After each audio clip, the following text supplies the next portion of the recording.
सत श्री अकाल, नमस्कार। मैं हूं आपकी सादिया मैम और एक बार फिर से स्वागत करती हूं आपका अपने YouTube channel play with science पर। तो स्टार्ट करते हैं आज के टॉपिक को। जैसे कि आपको पता है कि नाभिक स्नेही योगात्मक अभिक्रियाएं वाला जो हमारा टॉपिक है वो कंप्लीट हो चुका है। अब जो हम टॉपिक जिसके बारे में हम बात करने वाले हैं वो है हमारा टॉपिक नाभिक स्नेही योगात्मक विलोपन अभिक्रियाएं। ठीक है, देखो कुछ खास फर्क नहीं है। वहां पर जो आपकी नाभिक स्नेही अभिक्रियाएं थी वो सारी की सारी आपस में जुड़ने का काम कर रही थी, लेकिन अब जो मैं रिएक्शन बताऊंगी इसके अंदर क्या होगा, योगात्मक होगा, यानी जुड़ने का काम तो करेगा, साथ ही साथ विलोपन भी होगा, यानी कुछ ना कुछ बाहर भी निकल जाएगा। क्लियर बात। तो जो पहले वाला पॉइंट था उसमें सारी चीजें ऐड हो रही थी, इसमें कुछ ऐड भी होंगी और कुछ बाहर भी रिड्यूस होगा। तो ये दो बातें जो है इस वाले टॉपिक में आपको ध्यान में रखना है। ठीक है, तो सबसे पहले हम बात करते हैं कि यहाँ पर आप देखोगे एक आप सबसे पहले इस रिएक्शन के अंदर ना हम सिर्फ और सिर्फ अमोनिया और उसके व्युत्पन्नों की ही बात करेंगे। ठीक है, सबसे पहले अमोनिया की अपने बात करते हैं और आपको समझाती हूँ मैं रिएक्शन के साथ कि ये रिएक्शन पॉसिबल कैसे है, किस तरीके से ये अभिक्रिया जो है वो आपकी संपन्न होने वाली है। जैसा कि आपको पता है कि ये जितनी भी अभिक्रियाएं हम पढ़ रहे हैं वो सारी की सारी एल्डिहाइड और कीटोन की ही चल रही हैं, और जो रिएक्शन एल्डिहाइड भी देते हैं और वही रिएक्शन अगर कीटोन भी दें तो वहां पर हम एल्डिहाइड कीटोन की रिएक्शन करने के बजाय एक जो कॉमन कंपाउंड है उसके अंदर जिसे अपने कार्बोनिल ग्रुप कहते हैं उसका उपयोग करते हैं। तो यहाँ पर भी मैं बेसिकली कार्बोनिल ग्रुप ही लेके चलूंगी और कार्बोनिल ग्रुप से ही हम सारी रिएक्शन करेंगे। आपको पता है कार्बोनिल ग्रुप से अगर आपको एल्डिहाइड लेना है तो आप उसमें क्या क्या चेंजेस करोगे, अगर कीटोन लेना है तो क्या क्या चेंजेस करोगे। फर्क सिर्फ और सिर्फ एक एल्किल ग्रुप का होता है, इससे ज्यादा कुछ भी नहीं। तो स्टार्ट करते हैं रिएक्शंस को। तो सबसे पहले मैंने यहाँ पर अमोनिया ही लेना पसंद करती हूँ। सबसे पहले मैं यहाँ पे अमोनिया लेती हूँ। ठीक है, तो देखो भाई अमोनिया की बात करते हैं तो अमोनिया का जो फॉर्मूला होता है NH3, जो कि यहाँ पे जो मैंने फर्स्ट नंबर पे ही लिखा हुआ है। ठीक है, अब इसकी रिएक्शन हम करते हैं कार्बोनिल ग्रुप के साथ। ये मेरे पास आ गया कार्बोनिल ग्रुप।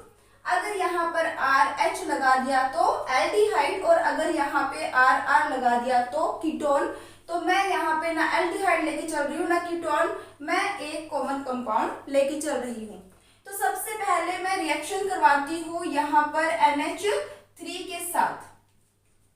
अब देखो होता क्या है, जब इन दोनों के बीच में रिएक्शन करवाते हैं तो सीधा सीधा आपका वाटर का मॉलिक्यूल रिलीज हो जाता है। वाटर का मॉलिक्यूल रिलीज हो जाएगा तो क्या बन जाएगा, मैं यहाँ पे सीधे पहली बात तो ये रिएक्शन जो है आपकी उत्क्रमणीय है। ठीक है, उत्क्रमणीय का मतलब सभी समझते हो, रिवर्सिबल रिएक्शन जिसे हम बोलते हैं, दोनों दिशाओं में चलने वाली अभिक्रिया।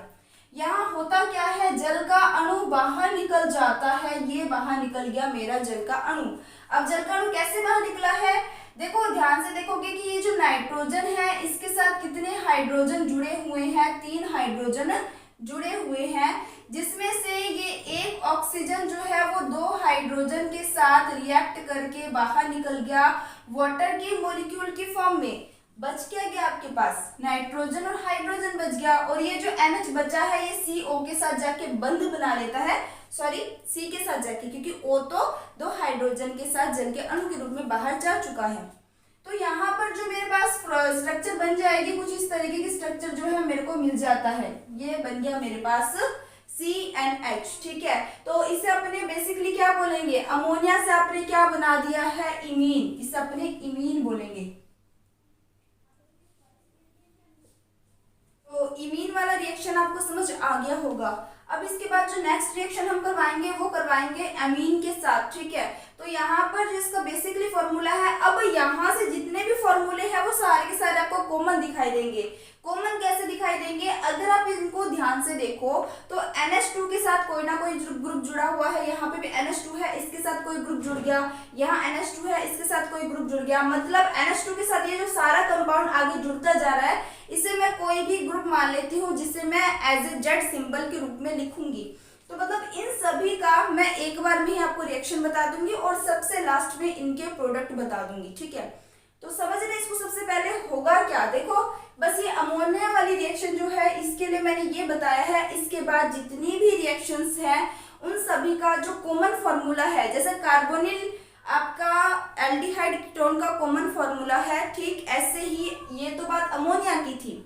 अब जितने भी आपको दिखाई दे रहे फॉर्मूले ये सारे अमोनिया के व्युत्पन्न हैं, मतलब अमोनिया से ही बने हुए हैं। अब अमोनिया के व्युत्पन्न है, इनके लिए जो कॉमन फॉर्मूला मैं यूज करने वाली हूँ वो है NH2Z। इनके लिए कॉमन फॉर्मूला क्या यूज करने वाली हूँ यहाँ लिख देती हूँ मैं, इसका क्या है कॉमन फॉर्मूला। अब देखो ये कॉमन फॉर्मूला कैसे हुआ, अगर ध्यान से देखो तो ये NH2 यहाँ इसकी जगह Z की जगह R है, यहाँ भी NH2 Z की जगह OH है, यहाँ भी NH2 Z की जगह NH2 है, यहाँ भी NH2 Z की जगह आपका ये कंपाउंड है 2,4 डाइनाइट्रोफेनिल, ठीक है। अब उसके बाद नेक्स्ट आपका NH2, इसके बाद आप देखोगे यहाँ पर आपके पास सेमीकार्बोजाइड का जो फॉर्मूला है कंप्लीट, और इस पूरे को हमने क्या मान लिया, ग्रुप मान लिया।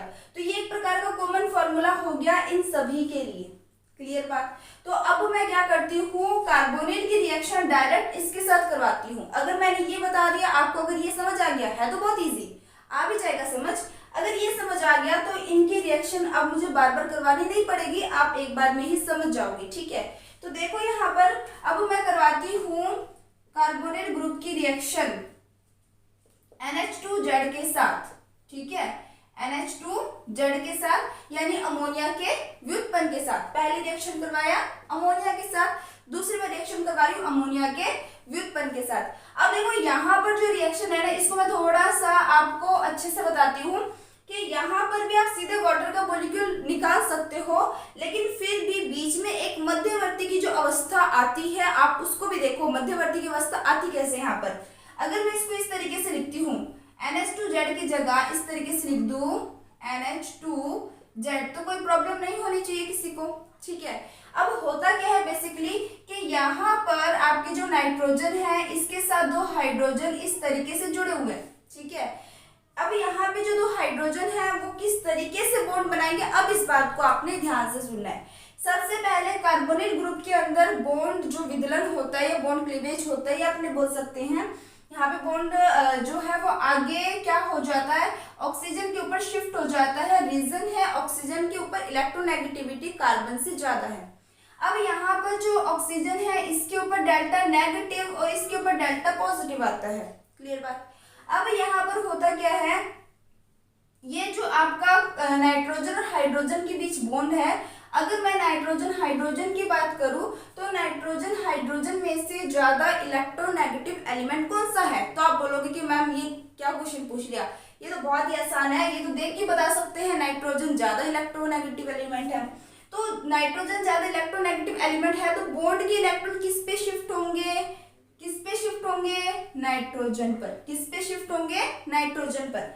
तो यहाँ पर अगर बॉन्ड की इलेक्ट्रॉन नाइट्रोजन पर शिफ्ट हुए तो नाइट्रोजन पर चार्ज कौन सा आ जाएगा, आपका नेगेटिव। हाइड्रोजन पे चार्ज कौन सा आ जाएगा, पॉजिटिव। अब कई बच्चे ये मत सोचने लग जाना कि ये वाला हाइड्रोजन के बॉन्ड ही जाएंगे, क्या इसके नहीं जा सकते, मतलब दोनों में से किसी एक की भी भेज दो, कोई प्रॉब्लम नहीं है, ठीक है। अब देखो होता क्या है, अब मैंने इनके बीच रिएक्शन करवाई। जैसे रिएक्शन करवाती हूँ तो मैंने देखा कि यहाँ पर मेरे को हाइड्रोजन प्लस का मिल रहा है और ऑक्सीजन माइनस का। आपको पता है प्लस माइनस आपस में रिएक्शन करेंगे, प्लस माइनस आपस में रिएक्शन करेंगे, तो देन मेरे पास बनने क्या वाला है, यहाँ पर यहाँ मेरे पास बनेगा, ये बन गया मेरे पास कार्बन। अब इस कार्बन के साथ जो ऑक्सीजन है जिसके ऊपर नेगेटिव है, नेगेटिव वाला ऑक्सीजन पॉजिटिव वाले हाइड्रोजन के साथ जुड़ जाएगा, यानी बन जाएगा OH। और यहाँ पर मेरे पास नेगेटिव क्या बचा है, NHZ। क्या बचा है, दोबारा सुनो, NHZ। तो यहाँ पर मेरे पास आ गया NHZ। अब ये जो कंडीशन मेरे को मिली है, ये वाली अवस्था है मध्यवर्ती अवस्था।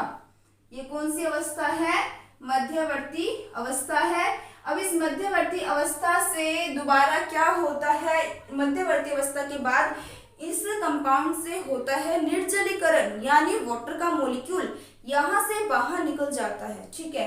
तो निर्जलीकरण यानी जल के अणु का बाहर निकलना, और जल के अणु का बाहर निकलना यानी H2O का बाहर निकलना। और H2O जैसे ही बाहर निकलेगा मेरे पास किस चीज की फॉर्मेशन हो जाएगी, मेरे पास बन जाएगा यहाँ पर कार्बन डबल बॉन्ड NZ। क्या बन जाएगा, कार्बन डबल बॉन्ड NZ। अब ध्यान से देखो, इसमें और इसमें कोई फर्क है क्या? कोई फर्क नहीं है, बस इसमें मैंने आपको मध्यवर्ती अवस्था को और अच्छे बता दिया आपको, ठीक है। वैसे तो बना तो इसकी भी सकते हो मध्यवर्ती अवस्था, और इन सभी भी बना सकते हो, लेकिन आपने क्या करना है, इजीली करने के लिए आपको ये मध्यवर्ती अवस्था बनाने की जरूरत नहीं है। इन दोनों के बीच रिएक्शन कराओ, सीधे जल के अणु बाहर निकालो और ऐसा आप उत्पाद डायरेक्ट बना सकते हो, ठीक है। तो ये तो आपको समझाना जरूरी था, इसलिए मैंने आपको बता दिया। दूसरी बात, ये जो रिएक्शन हम करवा रहे हैं, ये रिएक्शन अम्ल उत्प्रेरक की उपस्थिति में होगा, यानी इस रिएक्शन को उत्प्रेरित कौन कर रहा है? अम्ल। कौन कर रहा है? अम्ल। एक एसिड इस रिएक्शन को उत्प्रेरित कर रहा है। क्लियर बात? अब देखो भाई, मेरी बात ध्यान से सुनना। अब ये जो आपको क्या मिल गया है? उत्पाद। अब इस उत्पाद को देख करके आप सभी के उत्पाद बता सकते हो, ठीक है। अब मध्यवर्ती निकालने की जरूरत नहीं है, आप सीधे उत्पाद बना दो। आपको पता है कि भाई इसकी रिएक्शन, सबसे पहले इसकी बात करते हैं, ठीक है। अब भाई जो आपके पास एमीन है, अब इस एमीन की रिएक्शन अगर आप CO ग्रुप से करवाओगे तो होगा क्या? नाइट्रोजन के पास 2 हाइड्रोजन जो है, वो 2 हाइड्रोजन कार्बोनिल ग्रुप के ऑक्सीजन के साथ रिएक्शन करके वाटर के मॉलिक्यूल के रूप में रिलीज हो जाएगा। अच्छा, आप ऐसे करो, मैं इनकी रिएक्शन ही सामने लिख दूंगी, आप जल्दी से इसका स्क्रीनशॉट ले लो। ओके, ले लिया होगा आपने स्क्रीनशॉट। तो अब अपने क्या करते हैं, इनकी रिएक्शन ही करवा देते हैं ताकि आपको कोई भी कंफ्यूजन ना रहे। चलो, तो सबसे पहला रिएक्शन तो मेरे पास यही था। सेकेंड रिएक्शन की अगर बात करते हैं तो सीधे लिख देती हूँ, ये मेरे पास क्या है? कार्बोनिल ग्रुप है। इसकी रिएक्शन मैं करवा रही हूँ किससे? एमीन से, NH2R से। होगा क्या? जल का अणु बाहर निकल जाएगा, यहाँ यानी ये जो ऑक्सीजन है वो इस 2 हाइड्रोजन को लेके बाहर निकल रहा है, सीधा सा मैं यही बोल सकती हूँ, ठीक है। तो यहाँ से बाहर क्या निकल गया आपका? H2O, और क्या बन जाएगा आपके पास? C डबल बॉन्ड N, और यहाँ बन गया आपके पास R। तो इसे अपने बोलते हैं शिफ अभिकर्मक के नाम से भी जानते हैं, या प्रतिस्थापी अमीन नहीं, सॉरी, इमीन बोलेंगे इसे, प्रतिस्थापी इमीन।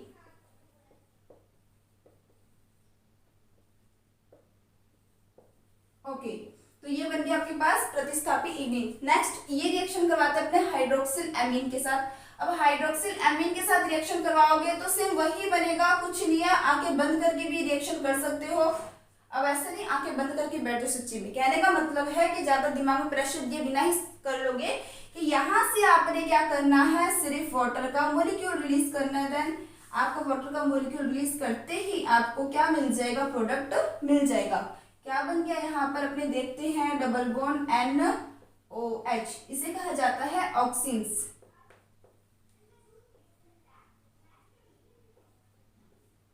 ओके, देन अपने रिएक्शन करवाते हैं हाइड्रोजन के साथ। अब हाइड्रोजन के साथ रिएक्शन करवाएंगे तो अब आपको पता ही है NH2, यहाँ भी NH2 रिएक्शन करवाओगे, जल का अणु बाहर, यहाँ से ऑक्सीजन, यहाँ से हाइड्रोजन, देन क्या बाहर निकल गया? H2O, और क्या बन जाएगा आपके पास?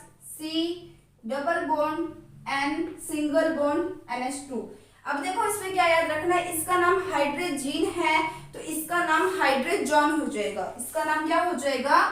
हाइड्रोजन। क्या हो गया इसका नाम? हाइड्रोजन। ओके, देन नेक्स्ट वाली रिएक्शन भी कर ही लेते हैं अपने। अच्छा, इसको ना शॉर्ट में क्या लिखा जाता है? नाम काफी बड़ा है तो शॉर्ट में लिखा जाता है 2,4 डाई नाइट्रोफेनिल हाइड्रोजन, ठीक है, DNP। क्या लिखा जाता है? DNP लिख दिया जाता है। ओके, देन इसको मैं लिखती हूँ। अब ये वाली रिएक्शन करवाते हैं अपने। अगर इसके साथ रिएक्शन करवाएंगे तो ये आ गया C double bond O। Then आप रिएक्शन करवा रहे हो। अब इस पूरे कंपाउंड को लिखने से अच्छा मैं सीधे लिख देती हूँ 2,4 DNP। जब इनके बीच रिएक्शन करवाते हो, ये तो सिर्फ मैं यहाँ पे आपको बता रही हूँ, लेकिन आपने अपने कॉपी पेन लेके जो बैठे होंगे या जो नहीं भी बैठे होंगे ना, तो कॉपी पेन लेके जरूर बैठा कीजिए ताकि आप इंपॉर्टेंट चीजों को नोट करते जाए, ठीक है। और दूसरी बात, आपने पूरा लिखना है, इसको शॉर्टकट में नहीं लिखना। ये रिएक्शन में कभी भी इस तरीके से नहीं लिखा जाता, बस आपको बताने के लिए है ये, ठीक है। तो क्या बन जाएगा यहाँ पर? पहले मैं यहाँ पे सीधे ही लिख देती हूँ।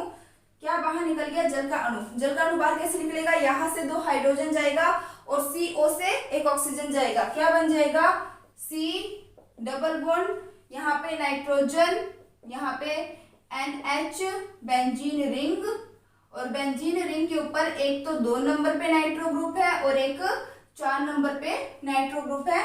तो इसका नाम क्या हो जाएगा, इसका नाम हो जाएगा 2,4 डाइनाइट्रोफेनिल हाइड्रोजन। हाइड्रोजन से क्या हो जाएगा, हाइड्रोजन। बाकी सारा सेम ही नाम है, ठीक है। अब नेक्स्ट अपने बात करते हैं इसके बारे में। तो सेम रिएक्शन बताने की जरूरत नहीं है, बाहर क्या निकलने वाला है, जब अपने कार्बोनिल ग्रुप से रिएक्शन करवाएंगे तो बाहर निकलेगा आपका जल का अणु। और जल का अणु कैसे निकलेगा, यहाँ से 2 हाइड्रोजन, कार्बोनिल ग्रुप से एक ऑक्सीजन, तो क्या बन जाएगा आपके पास C, यहाँ जाएगा डबल बॉन्ड, यहाँ ये नाइट्रोजन आ गया क्योंकि 2 हाइड्रोजन इससे बाहर जा चुका है। यहाँ पर क्या आ जाएगा NH, देन यहाँ पर क्या आ जाएगा C डबल बॉन्ड, और यहाँ पर आ जाएगा आपका NH2। अब इसका नाम सेमी कार्बेजाइड है, जिसका नाम बदल के क्या हो जाएगा, सेमी कार्बेजोन। क्या बन जाएगा, सेमी कार्बेजोन। तो आई थिंक ये रिएक्शंस आपको समझ आ गई होगी। तो ये जो अपना टॉपिक था नाभिक से नहीं योगात्मक विलोपन अभिक्रियाएं, वो वाला टॉपिक कंप्लीट हो चुका है। तो अब जल्दी से स्क्रीनशॉट ले लो, फिर हम चलते हैं अपचयन और ऑक्सीकरण के पास। अब जो हमारा टॉपिक है वो है एल्डिहाइड एवं कीटोनों का अपचयन, ठीक है। तो एल्डिहाइड और कीटोनों में अपचयन की हम बात करने वाले हैं। देखेंगे वे किन किन रिएक्शंस में, मतलब एल्डिहाइड कीटोन में अपचयन करवाया जाए तो हमें क्या क्या उत्पाद मिल सकते हैं, ठीक है। तो सबसे पहले अपने बात करेंगे, यहाँ पर देखो आपको 2 तरीके के रिएक्शंस देखने को मिलेंगे। सबसे पहली रिएक्शन जो है, अगर हम एल्डिहाइड कीटोन के अंदर अपचयन करवाते हैं तो अपचयन के दौरान एक बार तो आपको मिलेगा अल्कोहल, और दूसरी बार जो आपको मिलेगा वो मिलेंगे हाइड्रोकार्बन्स। तो दोनों अलग अलग रिएक्शंस हैं, अलग अलग रिएक्शंस में अलग अलग उत्प्रेरक काम में लिए जाएंगे। तो कौन कौन से उत्प्रेरक काम में लिए जाएंगे उसके बारे में अब हम बात करेंगे। तो सबसे पहले हमारा टॉपिक क्या रहने वाला है, तो देखो 2 पॉइंट अभी तक कवर हो चुके हैं, अब हम 3rd पॉइंट पे आ चुके हैं। तो ये जो आपका 3rd पॉइंट है जिसे अपने बोलेंगे C पॉइंट। अब ये पॉइंट क्या है, अपचयन, रिडक्शन जिसे अपने बोलेंगे। तो अपचयन की बात करते हैं, तो अपचयन के अंदर सबसे पहले अपने बात करेंगे, यहाँ पर अपचयन चाहे एल्डिहाइड हो चाहे कीटोन हो, दोनों का सेम ही रहता है। तो दोनों का अगर सेम ही रहने वाला है तो हम क्या कर सकते हैं, दोनों के लिए कॉमन ग्रुप भी ले सकते हैं। लेकिन यहाँ पे थोड़ा सा डिफरेंट है, इस कारण से मैं क्या करूंगी, जो सबसे पहला पॉइंट आने वाला है अपचयन के अंदर, सबसे पहला पॉइंट है आपका अल्कोहलों का निर्माण। तो अल्कोहलों के निर्माण के अंदर एल्डिहाइड जो होता है वो 1 डिग्री अल्कोहल देते हैं, और जो कीटोन होते हैं वो 2 डिग्री अल्कोहल देते हैं। तो मैं यहाँ पर दोनों की रिएक्शन लूंगी। तो सबसे पहले अपने क्या करेंगे, अल्कोहल का निर्माण। अब अल्कोहल के निर्माण की अगर अपने बात करते हैं तो यहाँ पर सबसे पहले अपने ले लेते हैं, सबसे पहले एल्डिहाइड लेंगे। एल्डिहाइड जो है यहाँ पर फॉर्मूला कोई भी आप ले सकते हो, सिंपल सा मैं ले लेती हूँ CH3CHO। क्लियर बात, ठीक है। तो ये बन गया मेरे पास एसिटिल्डिहाइड। तो एसिटिल्डिहाइड मैंने यहाँ पे लिया है। अब यहाँ पे मैं इसका करवाती हूँ अपचयन। क्या करवाती हूँ मैं इसका, अपचयन। अब ये जो अपचयन करवाऊंगी मैं वो किन किन उत्प्रेरक की उपस्थिति में करवाऊंगी, तो वो उत्प्रेरक मैं यहाँ पे लिख देती हूँ। सबसे पहले उत्प्रेरक लिख देते हैं। अगर हम लेते हैं एल्डिहाइड कीटोन का, अगर अल्कोहल की फॉर्मेशन हो रही है, एल्डिहाइड कीटोन से अल्कोहल की फॉर्मेशन हो रही है, तो उत्प्रेरक कौन कौन से ले सकते हैं, एक तो आप ले सकते हो सोडियम बोरोहाइड्राइड पहला, दूसरा आप ले सकते हो लिथियम एल्यूमिनियम एनहाइड्राइड। तो सबसे पहले देखो, जब मैं यहाँ पर H2 के साथ रिएक्शन करवाऊंगी तो होगा क्या, जहाँ आपको 2 हाइड्रोजन दिखाई दे रहे हैं, इस दोनों हाइड्रोजन में से एक हाइड्रोजन तो कार्बन के साथ जुड़ेगा, एक हाइड्रोजन ऑक्सीजन के साथ। दोबारा सुनना, 2 हाइड्रोजन आपको दिखाई दे रहे हैं, दोनों में से एक हाइड्रोजन जुड़ेगा कार्बन के साथ, एक हाइड्रोजन जुड़ेगा ऑक्सीजन के साथ। और किस उत्प्रेरक की उपस्थिति में आप ये रिएक्शन करवाओगे, इन दोनों में से कोई भी उत्प्रेरक आप ले सकते हो। तो मैं ले लेती हूँ सोडियम बोरोहाइड्राइड ले लेते हैं अपने, ठीक है। तो जब इनके बीच रिएक्शन करवाओगे तो CH3 एक हाइड्रोजन कहाँ जुड़ेगा, कार्बन के साथ, कार्बन CH तो था ही, एक हाइड्रोजन और जुड़ गया CH2 हो गया, ऑक्सीजन के पास एक भी हाइड्रोजन नहीं है, दूसरा हाइड्रोजन आके जुड़ गया तो ये बन गया मेरे पास अल्कोहल।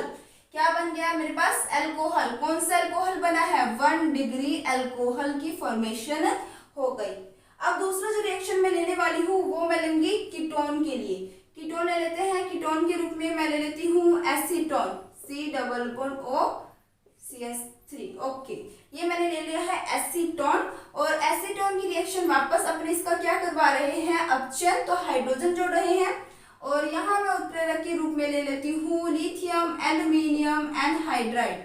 अब देखो, कोई ये मत सोचना कि ये जो NaBH4 है क्या ये स्पेशल एल्डिहाइड के लिए ही है, जो लिथियम एल्यूमिनियम एनहाइड्राइड है वो स्पेशल कीटोन के लिए ही है, ऐसा नहीं है। आप कुछ भी ले सकते हो। अच्छा, नेक्स्ट अब क्या होगा कि यहाँ पर भी सेम वही प्रोसेस है। 2 हाइड्रोजन है, पहला एक हाइड्रोजन कार्बन से जाके जुड़ेगा, दूसरा हाइड्रोजन ऑक्सीजन के साथ जाके जुड़ेगा, तो क्या बन जाएगा मेरे पास? यहाँ बन गया CH3। ये CH3, ये दोनों तो ऐसे गैस ही पड़े हैं, इनमें तो हमने कोई छेड़खानी नहीं की। एक हाइड्रोजन इस कार्बन के साथ, दूसरा हाइड्रोजन इस ऑक्सीजन के साथ, तो यहाँ पर भी मेरे को अल्कोहल मिल चुका है। और ये जो अल्कोहल बना है वो बना है मेरे पास 2 डिग्री अल्कोहल। क्लियर होगी बात? तो ये तो था अल्कोहल का निर्माण। अब अपने बात करते हैं हाइड्रोकार्बन का निर्माण। अपचयन के अंदर जो दूसरा पॉइंट है वो है हाइड्रोकार्बन का निर्माण। अब देखो, हाइड्रोकार्बन के निर्माण की बात करते हैं तो यहाँ पर आपको 2 रिएक्शन पढ़ने को मिलेंगे। एक तो मिलेगा आपको वोल्फ-किस्टनर अभिक्रिया, ठीक है, और दूसरा मिलने वाला है आपको क्लीमेंसन अपचयन, ठीक है। तो सबसे पहले मैं यहाँ पे रिएक्शन करवाती हूँ। किस रिएक्शन में कौन से उत्प्रेरक को लेना है वो चीज आपको ध्यान में रखना है। इस वाले हाइड्रोकार्बन के निर्माण वाले में आपको ये चीज खासकर याद रखना ही है, ठीक है। तो यहाँ पर सबसे पहले मैं ले लेती हूँ एल्डिहाइड। देखो, मैंने आपको शुरू में बताया था कि जब अपचयन की बात होगी तब अपने एल्डिहाइड ले चाहे कीटोन ले, रिएक्शन सेम ही होने वाली है। अभी तो मैं एल्डिहाइड कीटोन तो लिया, लेकिन रिएक्शन का जो तरीका है वो बिल्कुल सेम है। सेम ऐसे ही हाइड्रोकार्बन के निर्माण में भी है, लेकिन यहाँ पर कुछ डिफरेंस नहीं मिलने वाला अपने को। तो यहाँ पर मैं क्या करूंगी, आपको सीधे सीधे कार्बोनिल ग्रुप्स के साथ ही समझाती चलूंगी। तो यहाँ पर मैं कार्बोनिल ग्रुप ले लेती हूँ। सबसे पहले मैंने क्या ले लिया? कार्बोनिल ग्रुप ले लिया, जिसका मतलब एल्डिहाइड भी हो सकता है, कीटोन भी हो सकता है, आप सभी समझते हो, इतने समझदार तो हो ही आप लोग। चलो, तो नेक्स्ट अपने हाइड्रोकार्बन के निर्माण में अब अपने जो रिएक्शन यहाँ पे करवाने वाले हैं उस रिएक्शन में हम अब किस किस की उपस्थिति लेंगे, ध्यान से सुनना। अब यहाँ पर मैं एक तो लूंगी जिंक अमलगम की उपस्थिति, जिंक अमलगम की उपस्थिति। दूसरा मैं लेने वाली हूँ सांद्र HCl। एक तो मैंने ले लिया जिंक अमलगम और एक ले लिया सांद्र HCl। अच्छा, यहाँ पर हो क्या रहा है? यहाँ पर अपचयन हो रहा है ना, तो अपचयन का मतलब है कि यहाँ पर H2 जुड़ने का काम कर रहा है। इसको थोड़ा बड़ा लिख देते हैं। यहाँ पर क्या हो रहा है? H2 जुड़ने का काम कर रहा है। तो यहाँ पर होगा क्या? सीधा सीधा रिएक्शन है, 2 हाइड्रोजन 1 ऑक्सीजन को लेकर के वाटर के मॉलिक्यूल के रूप में रिलीज हो जाएगा, ठीक है। यहाँ पर अपने 4 हाइड्रोजन यूज करेंगे। यहाँ पर कितने हाइड्रोजन यूज करेंगे? 4 हाइड्रोजन। अब ध्यान से सुनना, 2 हाइड्रोजन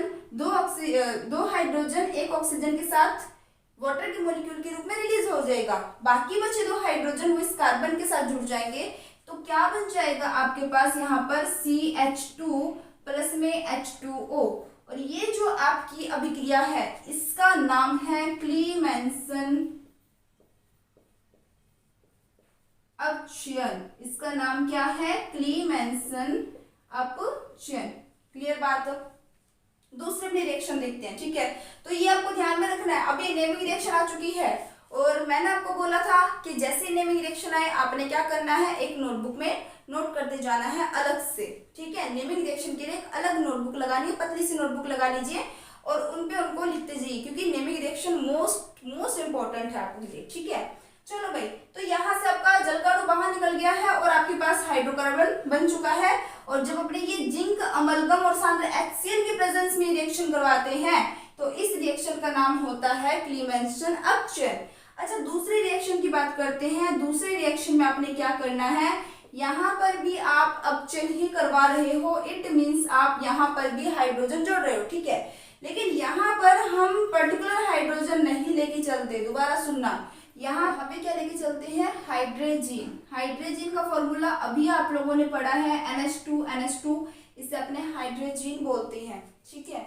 सॉरी हाइड्रोजन बोलते हैं, सॉरी इसे हाइड्रोजन बोलते हैं। जैसे इनके बीच रिएक्शन करवाएंगे तो अभी आपने देखा था कि जब इनके बीच रिएक्शन होगी तो सीधे सीधे वाटर का मॉलिक्यूल बाहर निकल जाएगा। यहाँ से दो हाइड्रोजन यहाँ के ऑक्सीजन को लेकर के H2O की फॉर्म में बाहर निकल जाएगा और क्या बना लेगा, हाइड्रोजन से हाइड्रोजन की फॉर्मेशन हो जाएगी, यानी यहाँ पर आ जाएगा C डबल बॉन्ड NH2, क्या बन गया आपके पास, हाइड्रोजन बन चुका है। अब यहाँ तक ये रिएक्शन खत्म नहीं होती है, अब क्या होगा आगे, यहाँ पर हम रिएक्शन को दोबारा बढ़ाते हैं। आगे बढ़ाने के लिए हम इसमें क्या मिलाते हैं, एक तो हम इसके अंदर मिक्स करते हैं एथिलीन ग्लाइकॉल और एक KOH potassium hydroxide. Potassium hydroxide भी आप ले सकते हैं, आप चाहे तो सोडियम हाइड्रोक्साइड भी ले सकते हैं। और इसमें और क्या मिला है आपने, एथिलीन ग्लाइकॉल, क्या लिया है इसमें, एथिलीन ग्लाइकॉल, एथिलीन ग्लाइकॉल मिला दिया है और इसको आपने काफी ज्यादा उष्मा दी, क्या कि इसको काफी ज्यादा उष्मा यानी हीट दी। जैसे आप इसमें काफी उष्मा देते हो और हीट देते हो तो होगा क्या, इसके अंदर से नाइट्रोजन गैस यानी N2 बाहर निकल जाएगा। दोबारा सुनना, यहाँ तक तो आपको प्रोसेस समझ आ गया क्योंकि पीछे भी सेम हमने ऐसी रिएक्शन पढ़ी है। तो अब यहाँ पर होगा क्या, जैसे मैं इसको KOH या इसकी जगह NaOH भी ले सकते हैं। अगर इसकी रिएक्शन KOH एथिलीन ग्लाइकोल के साथ उष्मा देकर इसको काफी ज्यादा गर्म किया जाता है तो होगा क्या, यहाँ से N2 गैस बाहर निकल जाएगा। यहाँ मैं लिख देती हूँ -N2, क्लियर बात। तो बच गया क्या आपके पास, यहाँ आपके पास बच गया हाइड्रोकार्बन। और ये जो आपके पास रिएक्शन है इसे वोल्फ-किर्शनर अभिक्रिया बोला जाता है। यहाँ लिख देती हूँ मैं, इसे क्या बोला जाता है, वोल्फ-किर्शनर अभिक्रिया। तो आई थिंक ये समझ आ गया होगा, बहुत इजी रिएक्शंस थे। तो अभी तक हमने क्या पढ़े हैं, दो ही रिएक्शन पढ़े हैं, एक हमने अपचयन का पढ़ लिया और एक हमने इससे पहले पढ़ा था नाभिक स्नेही योगात्मक विलोपन अभिक्रियाएं, जिसमें हम अमोनिया और उसके व्युत्पन्नों की ही अभिक्रिया कार्बोनिल ग्रुप से करवाते हैं और उसमें केवल और केवल जल का अणु बाहर निकलता है, बाकी सारे आपस में ऐड हो जाते हैं। और इसके बाद अपचयन में हमने पढ़ा अल्कोहल का निर्माण भी पढ़ा और हाइड्रोकार्बन का निर्माण भी पढ़ा। अल्कोहल के निर्माण में और हाइड्रोकार्बन के निर्माण में ज्यादा फर्क नहीं है, बस आपको इतना ध्यान में रखना है कि ये दोनों रिएक्शन जो है ये सेम उत्प्रेरक के प्रेजेंस में करवाई जा सकती है। सेम उत्प्रेरक यहाँ पे सोडियम बोरोहाइड्राइड और लिथियम एल्यूमिनियम एनहाइड्राइड अपने ले सकते हैं। और साथ ही साथ यहाँ पर जो रिएक्शन हो रही है प्रोसेस सेम रहने वाला है, दो हाइड्रोजन आगे जुड़ जाएगा। बस ध्यान ये रखना होता है कि एल्डिहाइड हो तो 1 डिग्री अल्कोहल की फॉर्मेशन, कीटोन हो तो 2 डिग्री अल्कोहल की फॉर्मेशन। देन आपको याद रखना है कि जब अपने हाइड्रोकार्बन के निर्माण की बात करते हैं तो वहां पर अगर हम जिंक अमलगम सांद्र HCl के प्रेजेंस में रिएक्शन करवाते हैं तो जब अपना हाइड्रोकार्बन की फॉर्मेशन होती है इसे कहा जाता है क्लीमेंशन अपचयन। एंड जो दूसरा है आपका, जब अपने इसकी रिएक्शन करवाते हैं हाइड्रोजन के साथ, सबसे पहले हाइड्रोजन बन जाता है, फिर जब इसको एथिलीन ग्लाइकोल के साथ KOH के साथ बहुत तेज उष्मा देकर गर्म किया जाता है तो इसमें से N2 गैस बाहर निकल जाता है, देन हमारा हाइड्रोकार्बन बन जाता है। तो ये तो था अपचयन वाला प्रोसेस, आप जल्दी से स्क्रीनशॉट ले लो। तो ले लिया होगा आपने स्क्रीनशॉट। तो आई थिंक आपको आज का जो टॉपिक था, आज का जो लेक्चर था वो कंप्लीट समझ आया होगा। अगर आप लोगों को अच्छे से समझ आ रहा है तो वीडियो को लाइक शेयर करना मत भूलना। जो बच्चे चैनल पे नए हैं वो चैनल को सब्सक्राइब करके जरूर जाना। और आप लोग इसी तरीके से पढ़ते रहिए, हंसते रहिए, मुस्कुराते रहिए। All the best, take care, bye bye.